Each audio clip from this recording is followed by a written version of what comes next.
আর plus নিউজের সমস্ত দর্শকদের জানাই শুভ বিজয়। আর বিজয় মানেই জানেন আপনারা, আকাশে বাতাসে একেবারে একটা করুণ সুর যেন মিশে থাকে। উমাকে বিদায় জানানোর পালা, আবার একটা বছরের অপেক্ষা। বিভিন্ন ঘাটের ছবি দেখাবো এবং সেখানে ইতিমধ্যে প্রতিমা নিরঞ্জনও কিন্তু শুরু হয়ে গিয়েছে। আবার প্রবল বৃষ্টি, আর সেই বৃষ্টিকে উপেক্ষা করেই কিন্তু প্রতিমা বিসর্জন চলছে। এই মুহূর্তে বাবুঘাটের ছবিটা আমি সরাসরি আপনাদের সামনে দেখাতে চাইবো। সেখান থেকে আমাদের প্রতিনিধি ষষ্ঠী চট্টোপাধ্যায় সরাসরি রয়েছেন। ষষ্ঠী, প্রথমেই তোমাকে শুভ বিজয়। এই মুহূর্তে বাবুঘাটে কি ছবি দেখতে পাচ্ছ?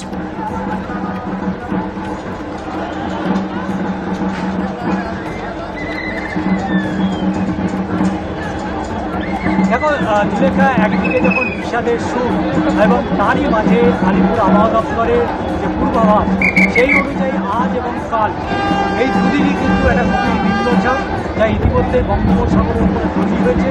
এবং সেই নিম্নচাপে কিন্তু ইতিমধ্যেই সকাল থেকে আকাশের মুখ যেমন ভার হয়েছে, বিক্ষিপ্ত বৃষ্টি হচ্ছে এবং নিরঞ্জন প্রক্রিয়া হচ্ছে।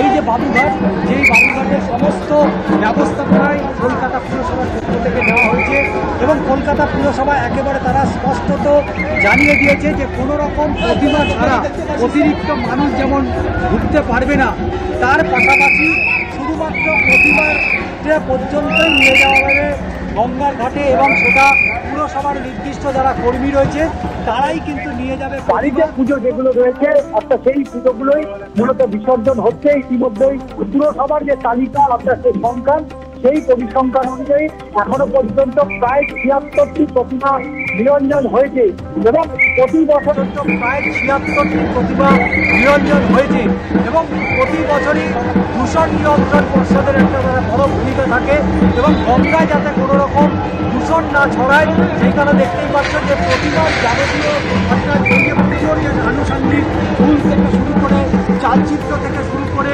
বিভিন্ন যে উপকরণগুলো রয়েছে সেই উপকরণগুলো কিন্তু এখানেই সুপাকারে করে রাখা হচ্ছে। পুরো সময় গাড়ি আসছে, তারা সেগুলো পেরিয়ে যাচ্ছে এবং তার পুরসভার পক্ষ থেকে যেমন দায়িত্ব নিয়ে তারা প্রতিমা নিরঞ্জন করছে, নিয়ম আচার মেনেই 7 পাক ঘোরানো হচ্ছে এবং তারপরেই প্রতিমা বিসর্জন প্রক্রিয়া চলছে। এবং আমার বাঁদিকে সেই ছবিটা দেখতে পাচ্ছি, সেখানে বলছিলাম যে গঙ্গার দূষণ নিয়ন্ত্রণের ক্ষেত্রে কিন্তু একেবারে তৎপর রয়েছে কলকাতা পুরসভা। তারা কিন্তু কোনোরকম এই ধরনের মেটেরিয়াল যেগুলো মূলত পচনশীল এবং জলকে দূষণ করতে পারে সেটাও কিন্তু মাথায় রেখে এখানে সমস্ত কিছু স্তূপাকার করে রাখা হয়েছে, যেগুলো একেবারেই গঙ্গার জলে ফেলা যাবে না। এবং এইখান থেকেই কিন্তু সরাসরি নিরঞ্জন প্রক্রিয়া অর্থাৎ চলছে এবং বিক্ষিপ্তভাবে কিছু প্রতিমা আসছে এবং সেগুলোকে নিরঞ্জন হচ্ছে এবং তারপরে অর্থাৎ যে সমস্ত বারবাড়ি বা বাড়ির পুজোর ক্ষেত্রে সেখানে দেখা যাচ্ছে যে 1 থেকে 2 জন বা 3 জনকে অ্যালাউ করছেন কলকাতা পুলিশের একটা বড় টিম, তারা এখানে রয়েছে। আমার চিত্র সাংবাদিক সুব্রত সেই পুলিশের ছবিটা অবশ্যই দেখাবে।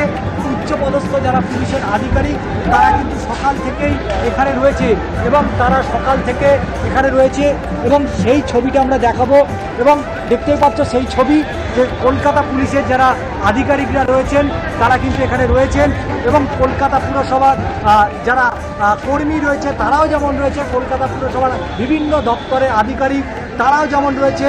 রিভার পুলিশ রাখা হয়েছে যাতে করে কোনো রকম অঘটন বা দুর্ঘটনা না ঘটে।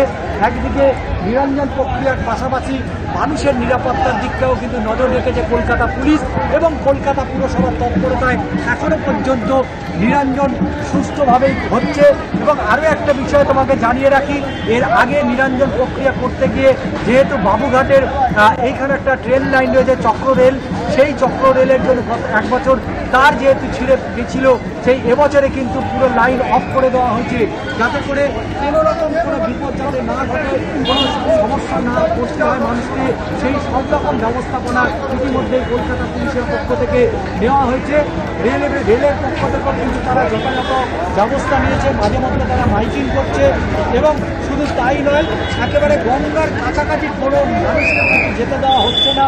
সেখানে কলকাতা পুরসভার যারা কর্মীরা রয়েছেন তারাই মূলত তাদের তৎপরতায় নিরঞ্জন প্রক্রিয়া বাবুঘাটে চলছে এবং এখনো পর্যন্ত পুরসভার যে পরিসংখ্যান তারা যেটা দিচ্ছে ৭৬টা প্রতিমা ইতিমধ্যে নিরঞ্জন হয়েছে এবং রাত যত বাড়বে অর্থাৎ তত কিন্তু প্রতিমার সংখ্যাটাও বাড়বে, কারণ আগামীকাল একেবারে শেষ দিন এবং একাদশীর দিন সমস্ত প্রতিমা যেগুলো মূলত কার্নিভালে যাবে না সেই সমস্ত প্রতিমা কিন্তু নিরঞ্জন করে ফেলতে হবে, এমনটাই নির্দেশিকা কলকাতা পুলিশের পক্ষ থেকে যখন পুজোর অনুমতি দেওয়া হয়েছে তখনই কিন্তু তাদেরকে জানিয়ে দেওয়া হয়েছে সিলেক্টেড কিছু প্রতিমা রয়েছে, পুজো মণ্ডপ রয়েছে যেগুলো আগামী ৪ তারিখ কার্নিভাল রয়েছে, সেই কার্নিভালে যারা অংশগ্রহণ করবে সেই সমস্ত প্রতিমাই কিন্তু থাকবে, বাকি সমস্ত প্রতিমা কিন্তু নিরঞ্জন করে ফেলতে হবে এবং সেই নির্দেশ মেনে ইতিমধ্যেই দশমীর দিন সকাল থেকেই বিভিন্ন ঘাটগুলোতে তাকে বাজে কদমতলা ঘাট থেকে শুরু করে বাগবাজার থেকে শুরু করে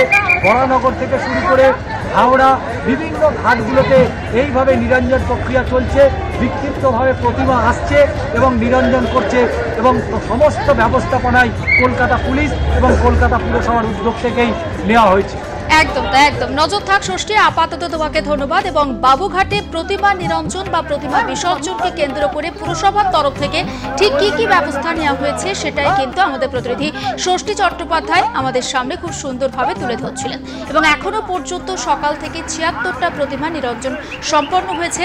সময় যত এগোবে ততই কিন্তু আরও বেশি প্রতিমা নিরঞ্জন হবে তেমনটা আমরা জানতে পাচ্ছি, কারণ পুলিশের তরফ থেকে ইতিমধ্যেই একটা নির্দেশিকা করে দেওয়া হয়েছিল যে একাদশীর দিন বা একাদশীর মধ্যে সমস্ত প্রতিমা কিন্তু বিসর্জন দিয়ে দিতে হবে, শুধুমাত্র যে প্রতিমাগুলো ৪ তারিখে কার্নিভালে যাবে সেই প্রতিমাগুলো বাদ দিয়ে।